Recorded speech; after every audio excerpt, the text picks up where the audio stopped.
to line number 4. We're speaking with the MHA from Mount Pearl South, Mr. Paul Lane. How are you, sir?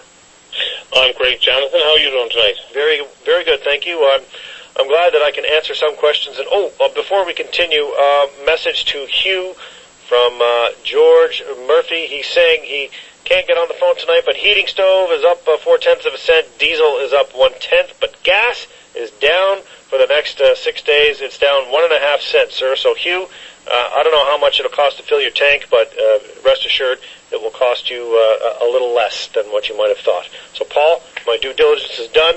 It's you and I. What's on your mind? Well, Jonathan, I wanted to raise an issue which I did raise earlier week with Pete about Ocean Pond. But before I do, I just want to very quickly throw, I guess, a congratulations to a group of gentlemen from Mount Pearl. They're part of the Mount Pearl Men's Slow Pitch Softball League, and a bunch of them got together and they formed a 50-plus team. They went to Red Deer, Alberta, to compete in the national championships, and they won it. No way. I just want to congratulate them for that. Can I say that they kicked Red Deer, Alberta's butt? Well, I'm not sure if it was Red Deer, Alberta that they actually played. It was a national tournament. There were teams from all over the country, but they kicked butt in Red Deer, Alberta. How about that? I love it.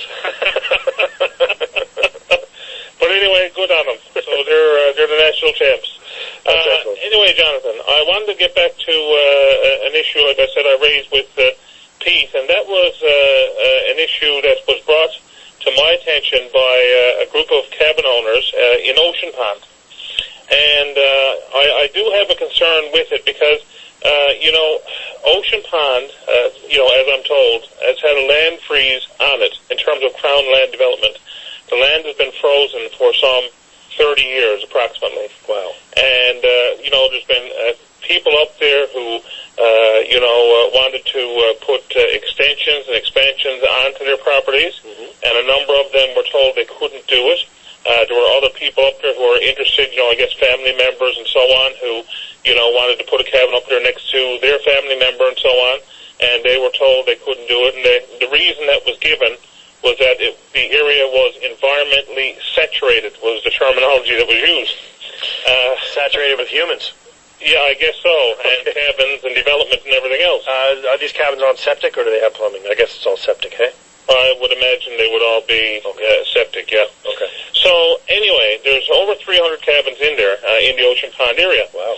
So, now all of a sudden, after, again, 30 years of land freeze and no development, all of a sudden there's a 2.5-kilometer road, which has been, I guess, connected up to the existing road, a road which is, by the way, which is totally maintained. I guess it's a private road. At one point in time, and apparently I think it might have been maintained to some degree by the province, but then it was considered a Class 4 road. You can recall a number of years ago the province said, look, any Class 4 roads, and that includes places like Deer Park and so on, they weren't going to maintain them anymore, and they were basically told to the cabin owners, look, it's your road, you have to maintain it, do the snow clearing, whatever, yourself. We're not in. What's a Class 4 road? They've been maintaining it.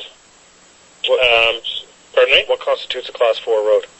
I'm not sure the exact definition, but I mean, it has to do with, I guess, cabin areas and so on. I'm not, I don't know. I'm sure there's a definition for it, but basically all the cabin areas, generally speaking, that the cabin owners are responsible for maintaining their own roads, and the province got out of that. Okay. So they've been maintaining it. Now they see where their road ended. Now there's a 2.5-kilometer road which has been put in there, and when they go to find out what's going on, now they find out that apparently there's a 110 building lot development going on the inside in an area that was, again, part of the land that's in there apparently was privately owned, but there was some dispute and about, what part of it was privately owned and so on. But the bottom line is you have a situation where there is some land now which is in private hands, and apparently there was also some Crown land that was negotiated over to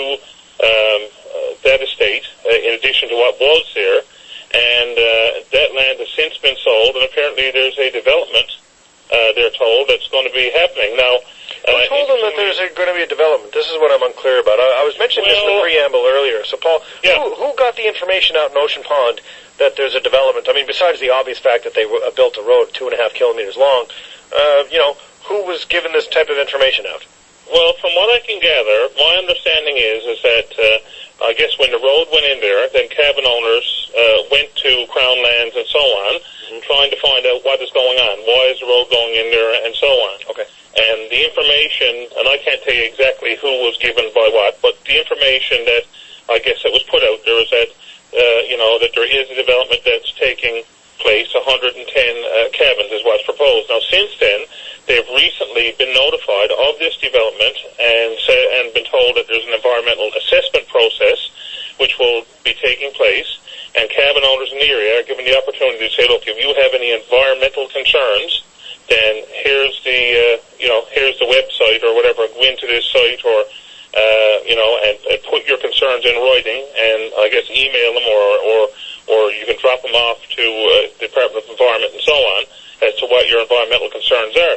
But it's really interesting that would be done after there's a 2.5 kilometer road put in there. So, a lot of people are viewing this as a farce, that really this is a done deal, and, why would the road be put in there and then go to an environmental assessment process? And more importantly, why wouldn't the owners be notified before this was even contemplated, notified that this was being contemplated, and the public meeting called and so on, particularly given the fact that access to this development has to go through their existing road. So if this gets developed, not only are you going to have all these new cabin owners going through it, but you're going to have, even the development, you're going to have dump trucks and heavy equipment and everything going in over their existing road that they have to maintain, potentially tearing it up, damaging it, causing all this traffic and everything else. And with all this happening, they were never even notified. And cabin owners have been trying to contact the Department of Environment. A number of them have gone in there, I understand, and into Crown Lands. They're asking questions. A lot of them have written the minister and so on. They're not getting any answers. So, I'm calling on the minister, and we have a new minister, Minister Granter now, who is the new Minister of Environment, who's also responsible for Crown Lands. And I think I know he's new to the portfolio, and all this was obviously done by his predecessor or predecessors.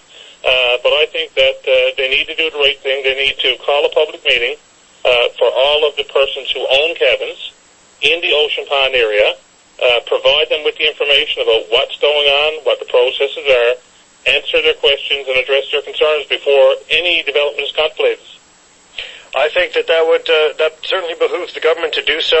If there are 300 individuals who own cabins out in Ocean Pond already, that is 300 votes that any person is desperately going to need, no matter what district they actually live in. You're absolutely right. And you know what? It's a matter of respect. If they're told that they can't have any further development, and all of a sudden there's a road in there and there's going to be a developer coming in and building 100 cabins, this is something that needs to be investigated further. I'll put the word out to Minister Granter tomorrow via email, and hopefully I'll have an answer by Monday. Paul, I'll certainly try and get to the bottom of this on my time. I love a little mystery, and thanks for bringing this to our attention. We got to go. We're going to sign off for the night, but congratulations to the 50-plus slow pitch league in Mount Pearl. That's a great story, and it's always great when we can kick butt in Alberta and come home victorious.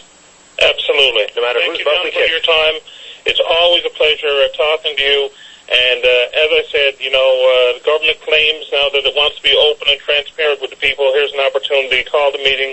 Be open and transparent. Let the people know what's going on in Ocean Pond. Let's do it. Okay. Have a good night. Happy Regatta Day. Thanks, buddy. Bye-bye. Bye now.